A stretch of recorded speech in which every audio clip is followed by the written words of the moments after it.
Shriver, and I'm the author of 9 novels, and this is number 9. So much for that is about a man named Shep Necker, who has saved all his life to cut and run. He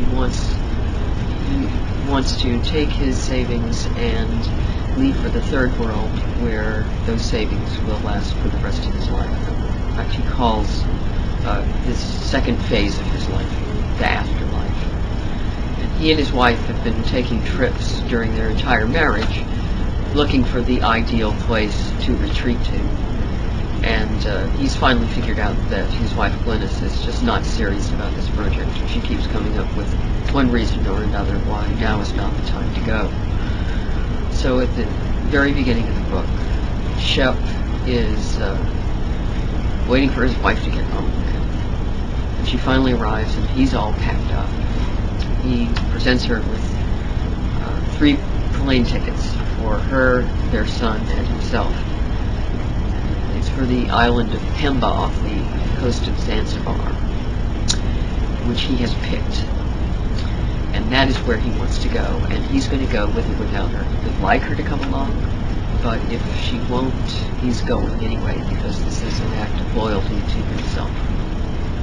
She doesn't seem very affected by his announcement, because she has an announcement of her own. She has cancer, and that's the one thing that would keep my virtuous hero from pursuing his dream.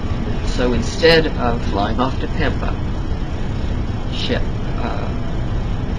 is a good husband, and he keeps working at the job he hates. He works for the company that he founded.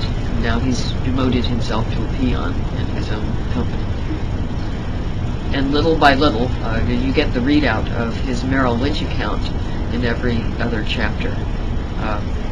So in spite of the fact that he has health insurance, you watch that balance go down and down and down. All that money that he'd saved up for the afterlife ends up going to medical bills instead. What was your inspiration for this book? My inspiration for this book was twofold. First off, I came across an article in the New York Times, which was about the fact that the majority of people going bankrupt in the United States are doing so because of medical bills. But what really astonished me was not just that detail, but the fact that the majority of those people have health insurance, which it's like, what's health insurance for then if people still are going broke? I was just dumbfounded. But in addition, a very good friend of mine, I've known her for 25 years, and we were roughly contemporaries. I think that maybe she was a year or two older, was diagnosed with mesothelioma, and it's a particularly deadly, fairly rare cancer, almost always caused by exposure to asbestos. And in her case, she had worked with asbestos-laced products as a metalsmith back in art school. The thing is that mesothelioma takes anywhere from 20 to up to 50 years to gestate, and so she could have ingested a few little fibers, which is all it takes. Back when she was 20, 22, and it finally showed up. One of the tragic things about mesothelioma is that by the time it's diagnosed, it's almost always too late.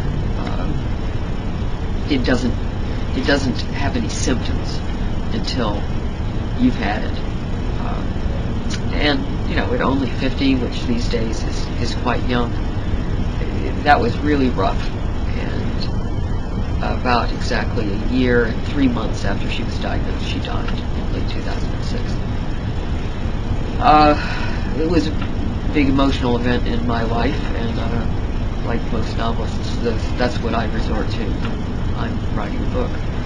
And I was also struck by the fact that my friend's treatment cost a total of $2 million, and it probably won her, about 3 months extra life. And so while on the one hand I was very fond of her, I really loved her, I don't know whether those 3 months, and they were pretty miserable months, were worth $2 million.